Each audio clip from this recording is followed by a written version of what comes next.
Students नमस्कार। Online platform में आप सभी का मैं सुनील स्वामी हार्दिक स्वागत करता हूं। प्रिय बच्चों, आज हम पढ़ रहे हैं आपकी पाठ्य पुस्तक द्वितीय पाठ के प्रश्नोत्तर को। हमने 2 प्रश्नोत्तर जो हैं प्रश्नों के उत्तर कर लिए थे। अभी हम जो है वो आपका जो तीसरा प्रश्न है वो अपने करेंगे। ठीक है, देखिए चलिए एक तक कर लिया था हमने, आज दूसरा करेंगे। दूसरे में क्या है, अद्यो लिखितेषु पदेषु शब्द विभक्ति वचनानाम निर्देशम कृत है। नीचे लिखे गए पदों में शब्द विभक्ति और वचन हमें बताना है, यानी कौन सा इसके अंदर शब्द आया है, कौन सी इसके अंदर विभक्ति है, ये हमें जो है इसके अंदर करना है। ठीक है, यानी इनमें शब्द क्या है और शब्द में विभक्ति कौन सी आई है, ये अपन यहाँ पे करेंगे। जैसे पक्षिण है, पक्षिण है यानी पक्षिण में पक्षी शब्द है। क्या है? पक्षी शब्द है, पक्षिण है। शब्द कौन सा हुआ? पक्षी शब्द है। विभक्ति है वो प्रथमा होगी,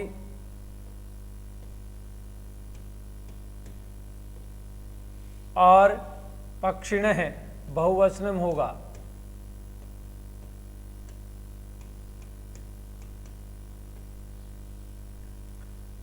चंद्रमसी, चंद्रमसी, चंद्रमशो, चंद्रमसीसु, यानी कि सप्तमी विभक्ति। विभक्ति कौन सी होगी? सप्तमी विभक्ति का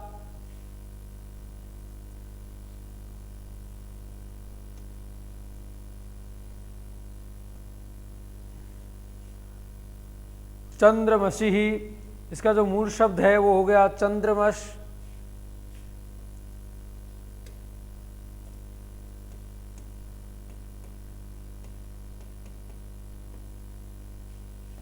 सप्तमी का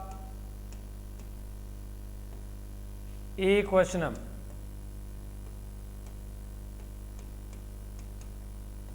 सप्तमी का एक वचनम हो गया चंद्रमसी। तस्मिन, तस्मिन तयो तेषु, तत्शब्द पुल्लिंग का आइए, तत्शब्द है, ये भी सप्तमी विभक्ति का है। तस्मिन तयो तेषु, सप्तमी का एक वचन, सप्तमी का एक वचनम है तस्मिन, तस्मिन तयो तेषु। व्याधेन, व्याध शब्द है, इसमें मूल शब्द है व्याध। व्याध का अर्थ होता है शिकारी, और व्याधेन, व्याधा भयाम, व्याधिभ्य, ये तृतीया विभक्ति होगी। विभक्ति कौन सी हुई इसके अंदर? तृतीया का एक वचनम है। देखिए इनको जब पता लगाना हो तो हमें जो है वो इतने शब्द रूप याद करने की जरूरत नहीं है। इनका एक एक शब्द रूप यदि याद कर लेते हैं तो इसके हिसाब से हमें अपने आप, उनके हिसाब से जो एक एक हमने याद किया उसके हिसाब से जो है ये हम आराम से इसमें पता लगा सकते हैं इसके अंदर कौन सी विभक्ति है। वनम, वने, वनानि, वने, वनयोः, वनेषु, वने में वन शब्द है, वनम। शब्द कौन सा हो गया? वनम शब्द है, वन शब्द है इसके अंदर। शब्द कौन सा हो गया? वन। और सप्तमी का एक वचन है ये, सप्तमी का एक वचन होगा। सर्वम, सर्व शब्द है इसमें,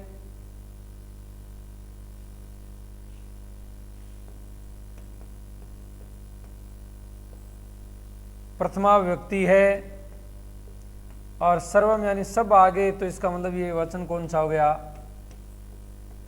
ये बहुवचनम हो गया। क्या हो गया?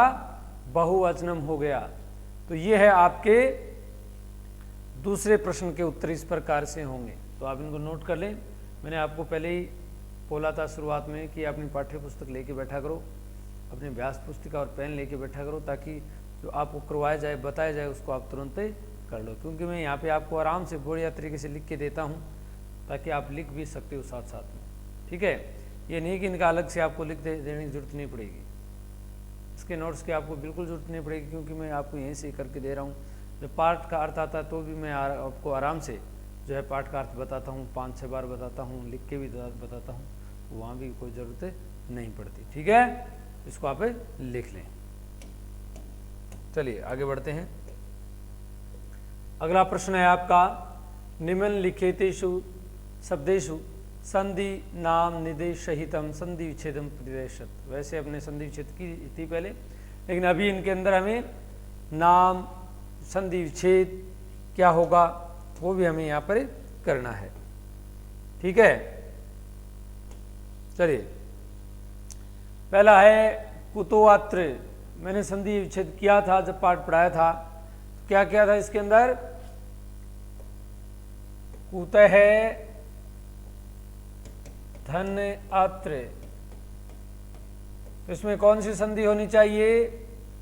मैंने कहा था कि यदि विसर्ग से पूर्व ए आए और उसके बाद में ए आए, तो इस विसर्ग और ए का तो ओ बनेगा और आगे वाले ए का विग्रह बनेगा। क्या हो जाएगा? कौन सी संधि हो जाएगी? कौन सी संधि बनेगी? उत्वय विसर्ग संधि। उत्वय विसर्ग संधि बनेगी इसमें।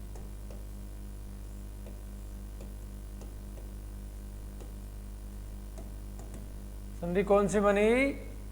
उत्वय विसर्ग संधि। इसी प्रकार से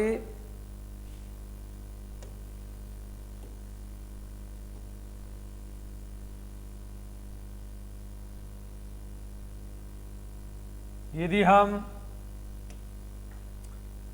आगे वाले पद की करते हैं तो व्याकुल है,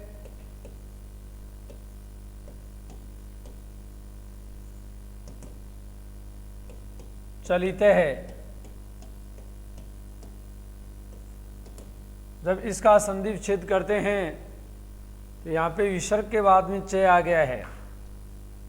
यदि विसर्ग के बाद में च आता है तो विसर्ग का स बन जाएगा, और जब विसर्ग का स बनता है तो कौन सी संधि होगी? तो सत्वय विसर्ग संधि हो जाएगी। कौन सी संधि हो जाएगी? सत्वय विसर्ग संधि।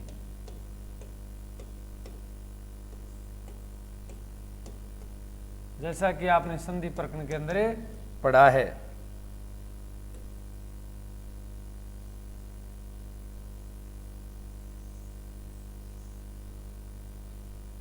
चलिए, अपि एवं।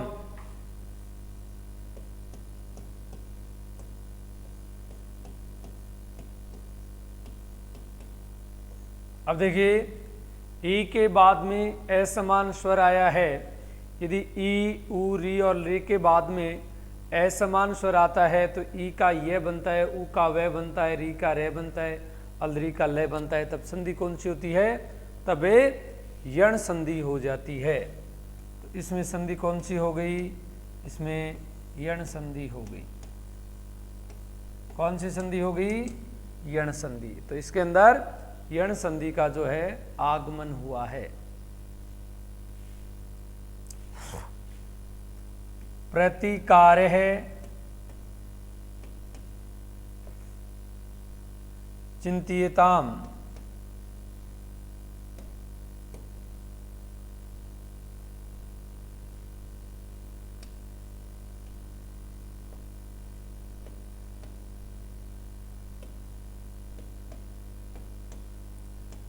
चिंत्यताम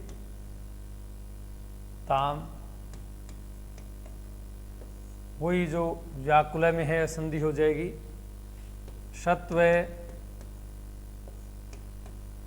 विसर्ग संधि, क्योंकि यहां भी क्या हुआ है, यहां भी विसर्ग के बाद में च आया है, विसर्ग के बाद में क्या है, च आया है।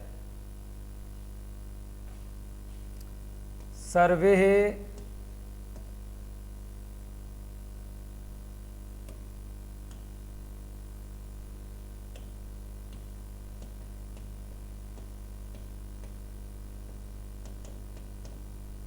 एक चिति भुए,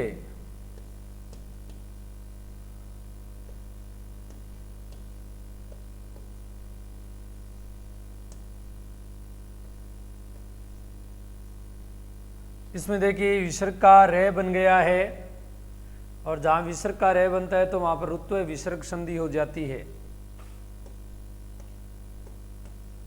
रुत्व विसर्ग संधि इसके अंदर हो जाएगी, इसमें रुत्व विसर्ग संधि है वो हो जाएगी।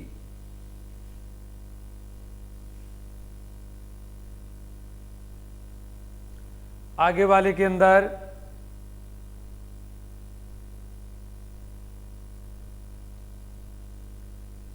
सुदूरात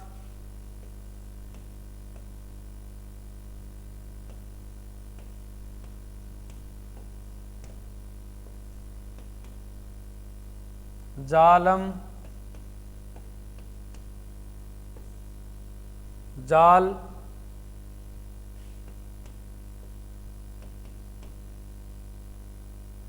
अपहार कान,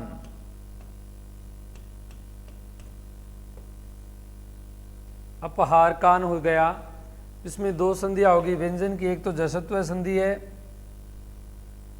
और एक है वो दीर्घ संधि है। तो करेंगे व्यंजन और दूसरे में करेंगे दीर्घ, ऐसे लिख देना, ठीक है। तो ये दो संधियां इसके अंदर हैं। तो ये आपका तीसरे प्रश्न का उत्तर है, ठीक है। तीसरे प्रश्न के अंदर क्या उत्तर होगा, कैसे होगा, ये इसका जो है तीसरे का उत्तर है। तो आप देख लें इसको, तीसरे को कौन कौन सी संधि का आगमन हुआ है, कैसे संधि विच्छेद हुआ है। वैसे आपने संधि का जो पार्ट है वो पढ़ लिया था, संधि के पार्ट में ये सारी बातें थी, ठीक है। चलिए आगे बढ़ते हैं।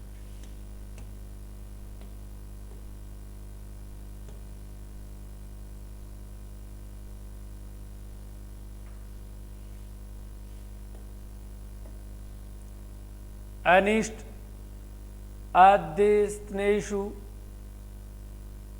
पदेषु नाम निर्देश सहितम समास विग्रह विधि, यानी कि नीचे लिखे गए पदों में का संधि समास विग्रह करके हमें समास का जो है वो नाम लिखना है। तो मैंने समास आपको बहुत ही शानदार तरीके से पढ़ाए थे, शायद आपके जो समास विग्रह है वो अच्छी तरह से हैं वो समझ में आए होंगे। तो समास विग्रह किस प्रकार से होगा, जैसा कि गोदावरी तीरे के अंदर समास विग्रह किया गया था।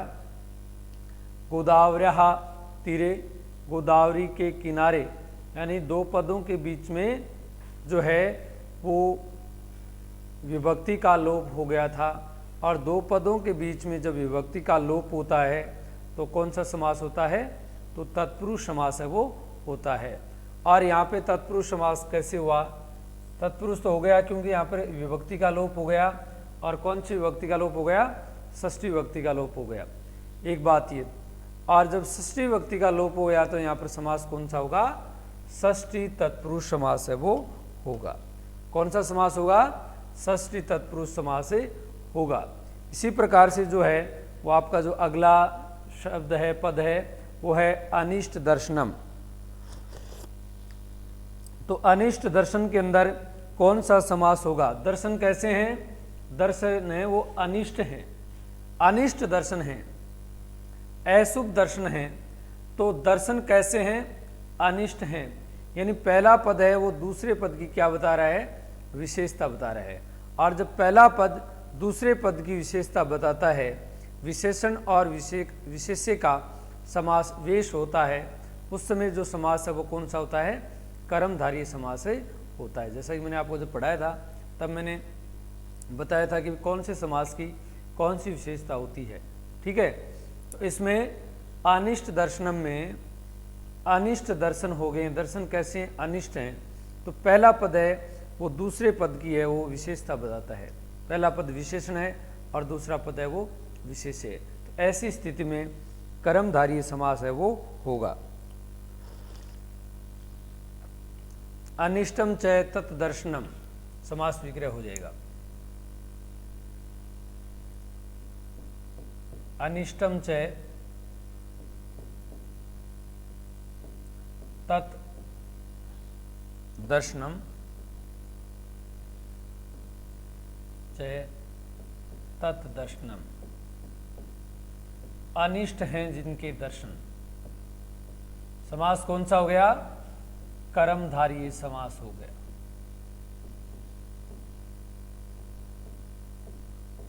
समास हो गया कर्मधारय समास। अनभिमतम यानी अनभिमतम यानी कि जो अनजान है, जिसको पता ही नहीं है, अनभिज्ञ है, तो क्या हो जाएगा, अनभिमतम का मतलब ने जाना हुआ, अनभिमतम। तो यहां पर अन जो आया है, अन का मतलब ये नकारात्मक में आ गया। तो तत्पुरुष समास के जो हमने पाठ किया था, ये किया था नए तत्पुरुष समास। तो यहां पर नए तत्पुरुष समास है वो हो जाएगा, नए तत्पुरुष समास। क्या हो जाएगा, नए तत्पुरुष समास हो जाएगा, यानी कि नए अभिमतम।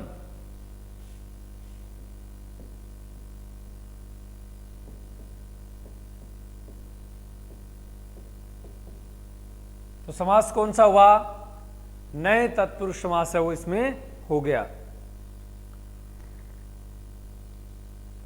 सपरिवार है, सपरिवार है, परिवारेण सहितम। हमने ये किया था जब हम पाठ पढ़ रहे थे, परिवारेण सहितम, परिवार सहित। तो समास कौन सा हो गया इसमें, सहितम के साथ में अवयवी भवी समास, अवयवी भावे समास इसके अंदर है वो हो गया, क्योंकि पहला पद इसके अंदर क्या है, अवयव है। और अवयवी भावी समास के अंदर क्या होता है, पहला पद है वो क्या होता है, अवयव होता है।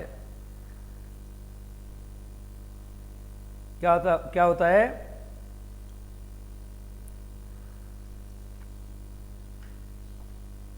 निर्जनम, यानी कि जना नाम अभावे, निर्जनम। ये भी हमने किया था जब हम पाठ पढ़ रहे थे तब। जना नाम अभावे, लोगों का अभाव।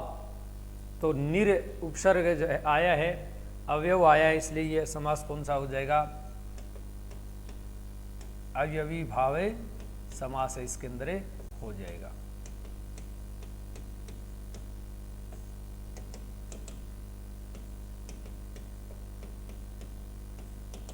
ठीक है, इसी प्रकार से देखिए, मत दंतिने हैं, यानी मदमस्त हाथी।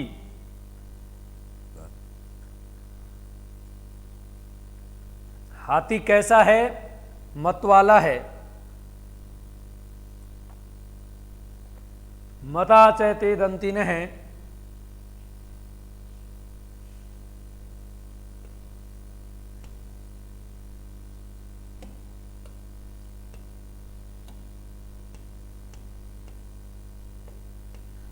मतः च ते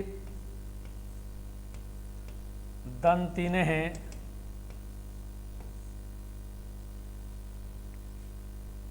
तो क्या हो गया, हाथी कैसा है, मदमस्त है, मत वाला है।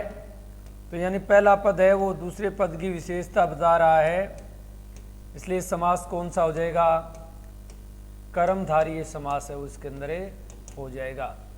कौन सा समास हो जाएगा? कर्मधारय समास होगा इसमें। ठीक है। अविचारितम न विचारितम इति, न विचारितम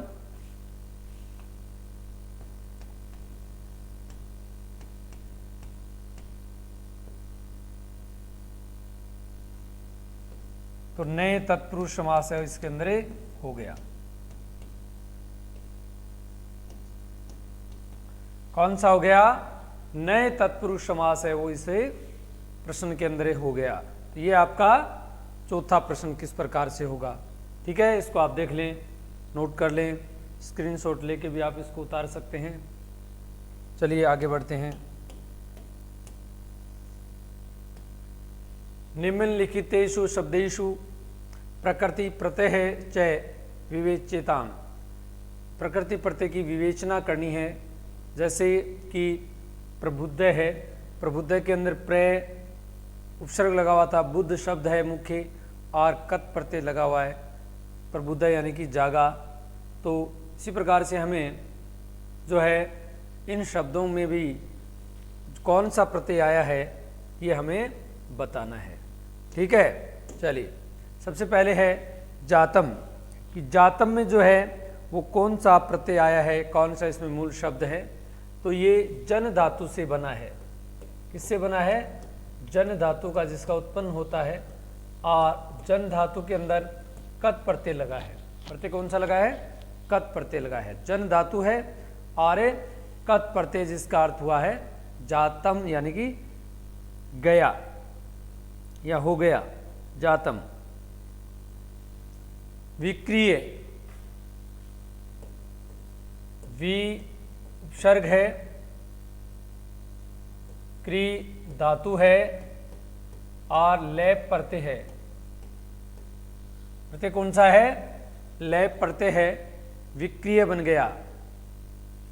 लैप प्रत्यय, वी धातु क्री प्रत्यय, सॉरी वी उपसर्ग है, क्री धातु है और लैप प्रत्यय है, इसका बना है विक्रिय।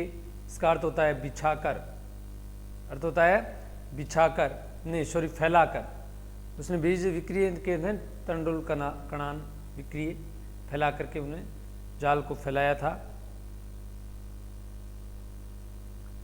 प्रच्छने, प्रय, इसके अंदर जो है प्रच्छने में प्रय उपसर्ग है, छिंद धातु है। धातु कौन सी है? छद धातु है और कत प्रत्यय है, कत प्रत्यय है। प्रय छद और कत प्रत्यय का समावेश इसके अंदर हुआ है।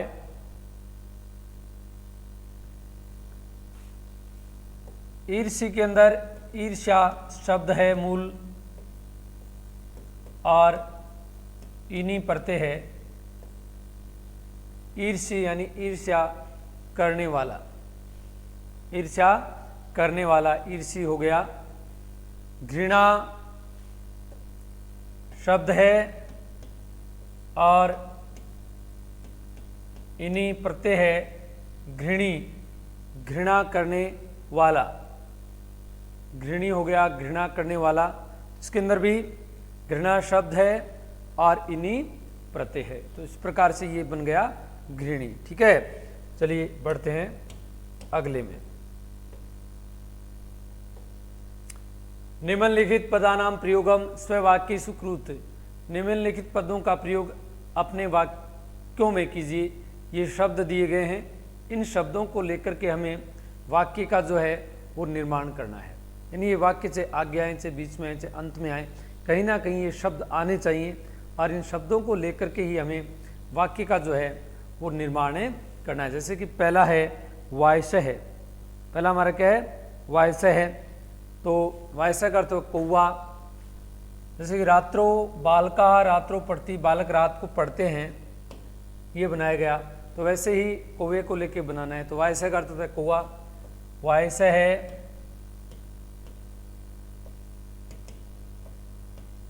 व्याधम अपश्यत, कोय ने शिकारी को देखा, देखा था ना उसने, तो कोय ने शिकारी को देखा। वाइश है व्याधम अपश्यत, चित्रग्रीव है, चित्रग्रीव है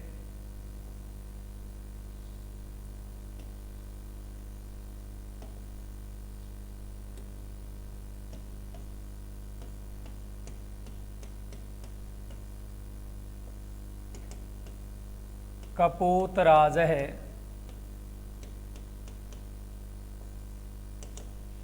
आसीत। चित्रग्रीव जो है वो कपोतराज था, कबूतरों का राजा था चित्रग्रीव। चित्रग्रीव कौन था? कपोतराज।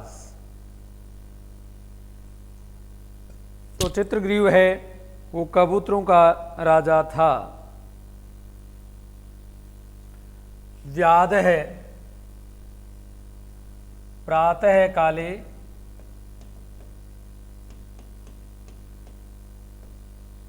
व्याध का मतलब शिकारी होता है ना, प्रातः काले व्याध है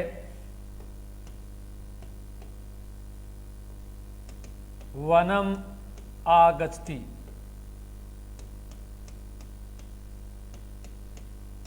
प्रातः काल व्याध यानी शिकारी वन में आता है। प्रातः काले व्याध है वनम आगच्छति, असंतुष्ट है, संतुष्ट नहीं होने वाला, तो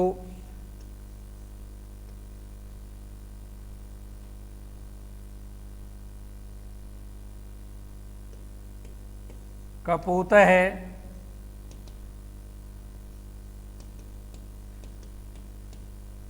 असंतुष्ट है आसीत, कबूतर असंतुष्ट था। कबूतर कैसा था? असंतुष्ट था, उसने वो बात है उसकी जची नहीं, इसलिए वो क्या था? असंतुष्ट था।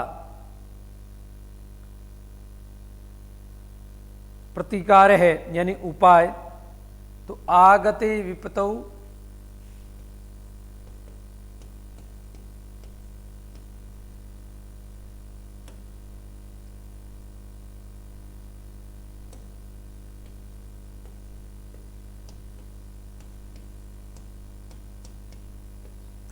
आगते विपतौ, आई हुई विपत्ति के बारे में प्रतिकार है चिंतनीय, उपाय सोचना चाहिए।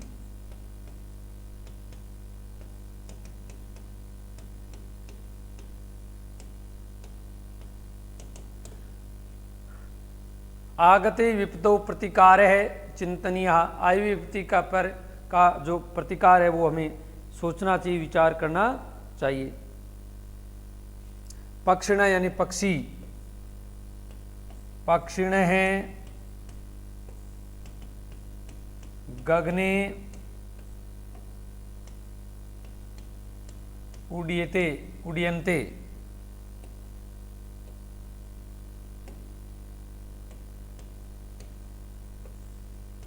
पक्षी आकाश में उड़ते हैं, पक्षी आकाश में उड़ते हैं, ये इसका जो है वो वाक्य प्रयोग हो गया। ठीक है, चलिए हम बढ़ते हैं अगले प्रश्न में।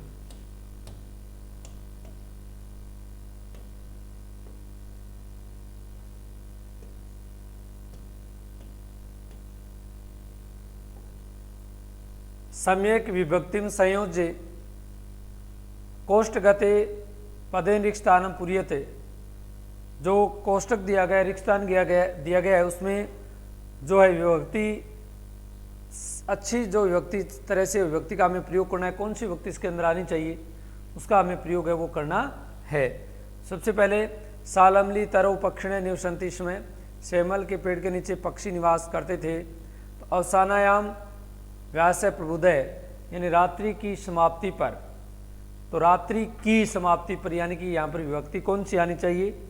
यहाँ पर षष्ठी विभक्ति आएगी, तो क्या हो जाए? रात्रौ, रात्रि की समाप्ति पर, रात्रौ अवसानायाम वायसय प्रबुदय, रात्रि की समाप्ति पर कौवा जागा, इसका जो है हो जाएगा। तेन व्याधेन जालम विस्तीर्णम, उस व्याध के द्वारा जाल है वो फैलाया गया, तो तेन व्याधेन आ जाएगा, इसमें क्या आ जाएगा, व्याधेन। कपोत राजा है तंडुल कणन लुब्धान कपोतान, कबूतरों को, किसको कहा उन्होंने, कबूतरों को कहा, कपोतान एकथ्यत, कपोतान आ जाएगा, द्वितीय बहुवचन, कबूतरों को उसने कहा, कपोतान। कपोतः तत्र उपविष्टः, सर्वे का सभी कबूतर वहां बैठ गए, यानी सर्वे बहुवचन में आ जाएगा, तो सर्वे कपोतः तत्र उपविष्टः, यानी प्रथमा का बहुवचन ये जो है सर्वे शब्द का आएगा। अल्पानाम वस्तुनि, ये भी प्रथमा का बहुवचन आ जाएगा।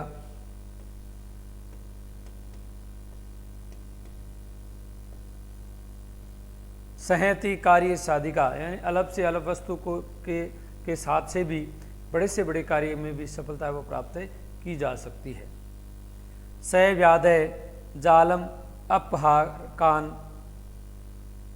अवलोक पश्चात आनम एकरोते, तद शब्द की जो है वो विभक्ति आनी है, तो तद की आएगी इसमें तान, यानी उनको देख करके, उनको देख करके, तो बहुवचन में तान, तद का तान हो जाएगा। इस प्रकार से जो है वो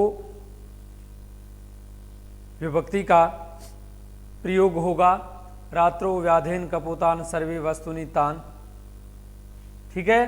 तो ये जो है वो रिक्त स्थान के अंदर उचित विभक्ति का जो प्रयोग हो गया है। तो प्रिय बच्चों, इस प्रकार से आपकी जो ये आपका जो पाठ है,